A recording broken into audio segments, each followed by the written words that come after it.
Hello, this is John Briggs. Thank you so much for listening to our Christmas ghost story. We are delighted that you come back year after year to listen.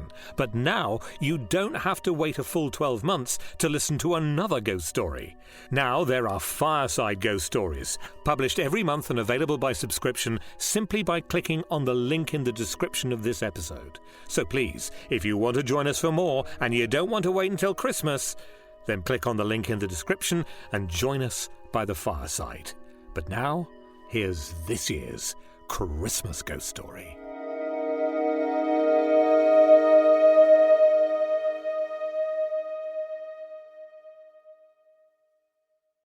Once again, we meet for Christmas and a ghost story.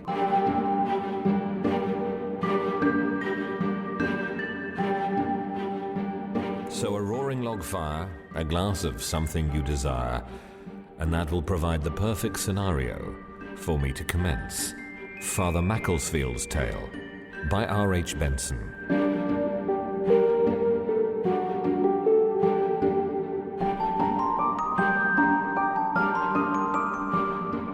Monsignor Maxwell announced next day at dinner that he had already arranged for the evening's entertainment. A priest whose acquaintance he had made on the Palatine was leaving for England the next morning, and it was our only chance, therefore, of hearing his story. That he had a story had come to the canon's knowledge in the course of a conversation on the previous afternoon. "He told me the outline of it," he said. "I think it very remarkable, but I had a great deal of difficulty in persuading him to repeat it to the company this evening. But he promised at last. I trust, gentlemen, you do not think I have presumed in begging him to do so." Father Macclesfield arrived at supper. He was a little, unimposing, dry man with a hooked nose and grey hair. He was rather silent at supper, but there was no trace of shyness in his manner as he took his seat upstairs, and without glancing around once, began in an even and dispassionate voice. "I once knew a Catholic girl that married an old Protestant 3 times her own age. I entreated her not to do so, but it was useless. And when the disillusionment came, she used to write to me piteous letters, telling me that her husband had in reality no religion at all. He was a convinced infidel, and scouted even the idea of the soul's immortality. After 2 years of married life, the old man died. He was about 60 years old, but very hale and hearty till the end. Well, when he took to his bed, the wife sent for me, and I had 6 interviews with him, but it was useless. He told me plainly that he wanted to believe. In fact, he said that the thought of annihilation was intolerable to him. If he had had a child, he would not have hated death so much. If his flesh and blood in any manner survived him, he could have fancied that he had a sort of vicarious life left. But as it was, there was no kith or kin of his alive, and he could not bear that." Father Macclesfield sniffed cynically and folded his hands. "I may say that his deathbed was extremely unpleasant. He was a coarse old fellow with plenty of strength in him, and he used to make remarks about the churchyard and in fact the worms that used to send his poor child of a wife half fainting out of the room. He had lived an immoral life too, I gathered. Just at the last it was, well, disgusting. He had no consideration. God knows why she married him. The agony was a very long one. He caught at the curtains round the bed, calling out, and his words were all about death and the dark. It seemed to me that he caught hold of the curtains as if to hold himself into this world. And at the very end he raised himself clean up in bed, stared horribly out of the window that was open just opposite, and I must tell you that straight away beneath the window lay a long walk between sheets of dead leaves, with laurels on either side and the branches meeting overhead, so that it was very dark there even in summer, and at the end of the walk away from the house was the churchyard gate. Father Macclesfield paused and blew his nose. Then he went on, still without looking at us. Well, the old man died, and he was carried along this laurel path and buried. his wife was in such a state that I simply dared not go away. She was frightened to death, and indeed, the whole affair of her husband's dying was horrible. But she would not leave the house. She had a fancy that it would be cruel to him. She used to go down twice a day to pray at the grave, but she never went along the Laurel Walk. She would go round by the garden and in at a lower gate and come back the same way, or by the upper garden, and this went on for 3 or 4 days. The man had died on a Saturday and was buried on Monday. It was in July, and he died about 8 o'clock. I made up my mind to go on the Saturday after the funeral. My curate had managed along very well for a few days, but I didn't like to leave him for a second Sunday. Then, on the Friday at lunch, her sister had come down, by the way, and was still in the house. On the Friday, the widow said something about never daring to sleep in the room where the old man had died. I told her it was nonsense and so on, but you must remember she was in a dreadful state of nerves, and she persisted. So I said I would sleep in the room myself. I had no patience with such ideas then. Of course, she said all sorts of things, but I had my way, and my things were moved in on Friday evening. I went to my new room about 8:15 to put on my cassock for dinner. The room was very much as it had been, rather dark because of the trees at the end of the walk outside. There was the 4-poster there with the damask curtains, the table and chairs, and the cupboard where his clothes were kept, and so on.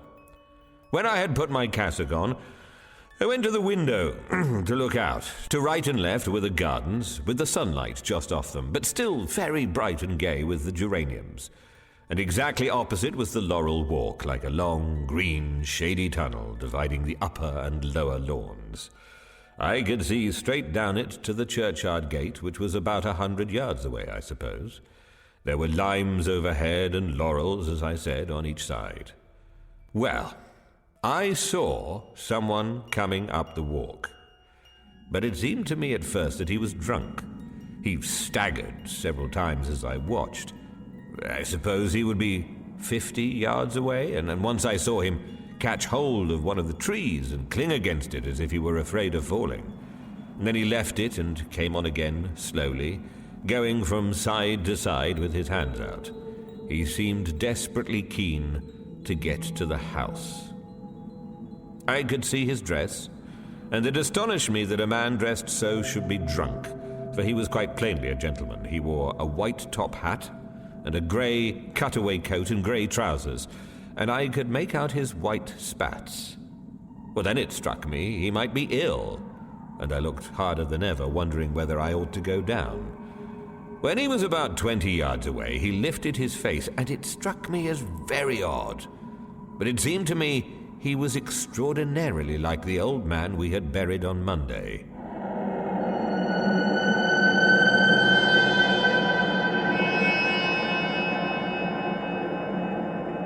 But it was darkish where he was, and the next moment he dropped his face, threw up his hands, and fell flat on his back. Well, of course I was startled at that, and I leant out of the window and I called out something. He was moving his hands, I could see, as if he were in convulsions, and I could hear the dry leaves rustling. Well, then I turned and ran out and downstairs. Father Macclesfield stopped a moment. "Gentlemen," he said abruptly, "when I got there was not a sign of the old man. I could see that the leaves had been disturbed, but that was all."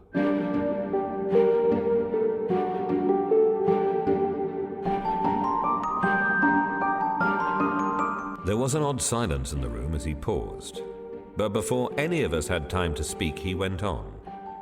Of course, I didn't say a word of what I had seen. We dined as usual. I smoked for an hour or so by myself after prayers, and then I went up to bed. I cannot say I was perfectly comfortable, for I was not, but neither was I frightened.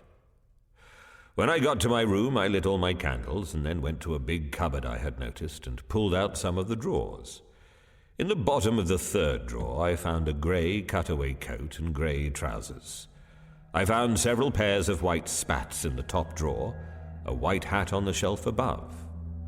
That is the first incident. "Did you sleep there, Father?" said a voice softly. "I did," said the priest. "There was no reason why I should not. I did not fall asleep for 2 or 3 hours, but I was not disturbed in any way, and I came to breakfast as usual. Well, I thought about it all a bit, and finally I sent a wire to my curate telling him I was detained. I did not like to leave the house just then." Father Macclesfield settled himself again in his chair and went on in the same dry, uninterested voice. "On Sunday we drove over to the Catholic church 6 miles off, and I said Mass. Nothing more happened till the Monday evening. That evening I went to the window again about 8:15, as I done both on the Saturday and Sunday. Everything was perfectly quiet, till I heard the churchyard gate unlatch, and I saw a man come through. But I saw almost at once that it was not the same man I had seen before. It looked to me like a keeper, for he had a gun across his arm. And then I saw him hold the gate open an instant, and a dog came through and began to trot up the path towards the house, with his master following. When the dog was about 50 yards away, he stopped dead and pointed. I saw the keeper throw his gun forward and come up softly, and as he came the dog began to slink backwards.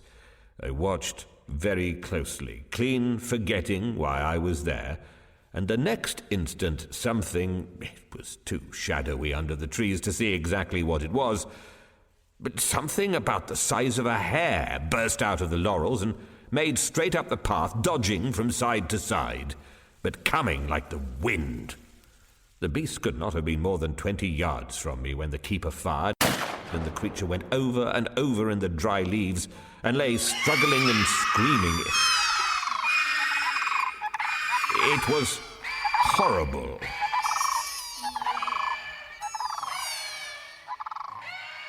But what astonished me was that the dog did not come up. I heard the keeper snap out something, and then I saw the dog making off down the avenue in the direction of the churchyard as hard as he could go. The keeper was now running towards me, but the screaming of the hare, or whatever it was, had stopped, and I was astonished to see the man come right up to where the beast was struggling and kicking, and then stop as if he was puzzled. I leant out of the window and I called to him. "Right in front of you, man," I said. "For God's sake, kill the brute." He looked up at me and then down again. "Where is it, sir?"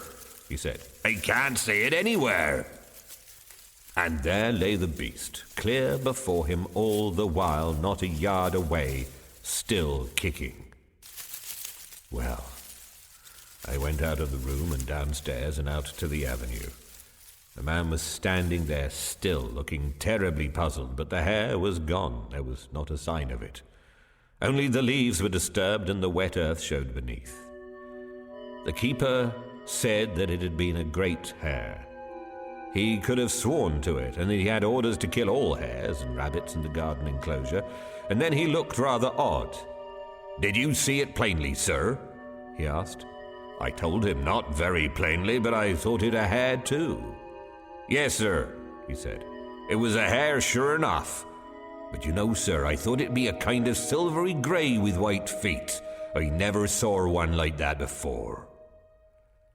The odd thing was that not a dog would come near. His own dog was gone, but I fetched the yard dog, a retriever, out of his kennel in the kitchen yard, and if ever I saw a frightened dog, it was this one. When we dragged him up at last, all whining and pulling back, he began to snap at us so fiercely that we let go, and he went back like the wind to his kennel. It was the same with the terrier. Well, the bell had gone, and I had to go in and explain why I was late. But I didn't say anything about the colour of the hare. That was the second incident.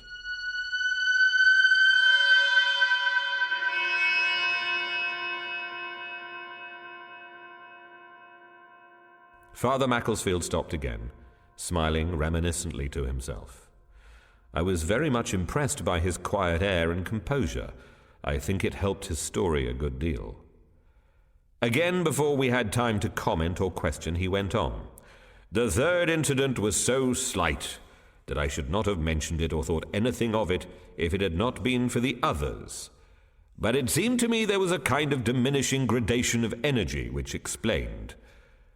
Well, now you shall hear. On the other nights of the week I was at my window again, but nothing happened until the Friday. I had arranged to go for certain next day. The widow was much better and more reasonable, and even talked of going abroad herself in the following week. On that Friday evening I dressed a little earlier and went down to the avenue this time instead of staying at my window, at about 20 minutes to 8. It was a rather heavy, depressing evening without a breath of wind, and it was darker than it had been for some days. I walked slowly down the avenue to the gate and back again. I suppose it was fancy, but I felt more uncomfortable than I had felt at all up till then. I was rather relieved to see the widow come out of the house and stand looking down the avenue. I came out myself then and went towards her. She started rather when she saw me and then smiled. "I thought it was someone else," she said. "Father, I have made up my mind to go. I shall go to town tomorrow and start on Monday. My sister will come with me." I congratulated her, and then we turned and began to walk back to the Lime Avenue. She stopped at the entrance and seemed unwilling to come any further. "Come down to the end," I said, "and back again. There will be time before dinner." She said nothing, but came with me, and we went straight down to the gate and then turned to come back. I don't think either of us spoke a word. I was very uncomfortable indeed by now, and yet I had to go on. We were halfway back, I suppose, when I heard a sound like a gate rattling, and I whisked round in an instant, expecting to see someone at the gate. But there was no one. Then there came a rustling overhead in the leaves. It had been dead still before. Then, I don't know why, but I took my friend suddenly by the arm and drew her to one side, out of the path, so that we stood on the right hand, not a foot from the laurels. She said nothing, and I said nothing, but I think we were both looking this way and that as if we expected to see something. The breeze died and then sprang up again, but it was only a breath. I could hear the living leaves rustling overhead and the dead leaves underfoot, and it was blowing gently from the churchyard. Then I saw a thing that one often sees, but I could not take my eyes off it, nor could she.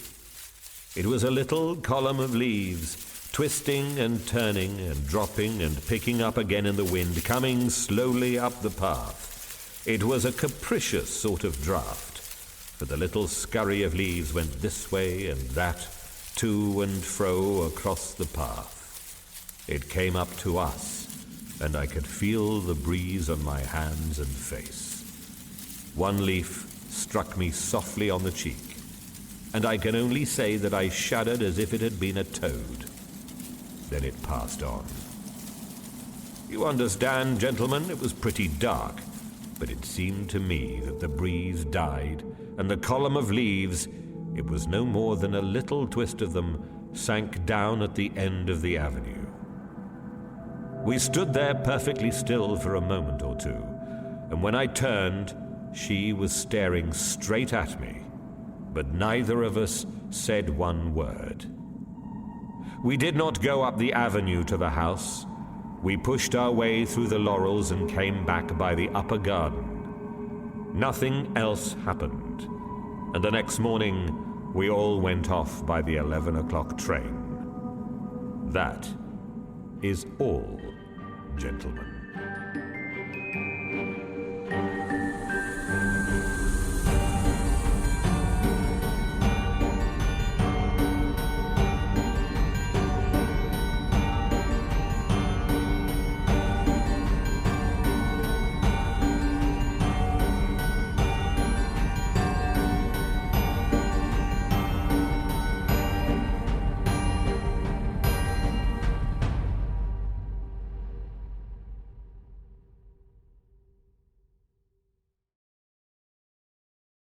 Did you enjoy that particular episode? Well, we do hope you did. If you don't want to wait another 12 months until another ghost story turns up, then you might like to find our Fireside Ghost Stories. Click on the link in the show description to subscribe to Fireside Ghost Stories, which we think you'll enjoy just as much. Once again, thank you for listening. This has been a Show Stealers production. Show Stealers, putting the awe into audio.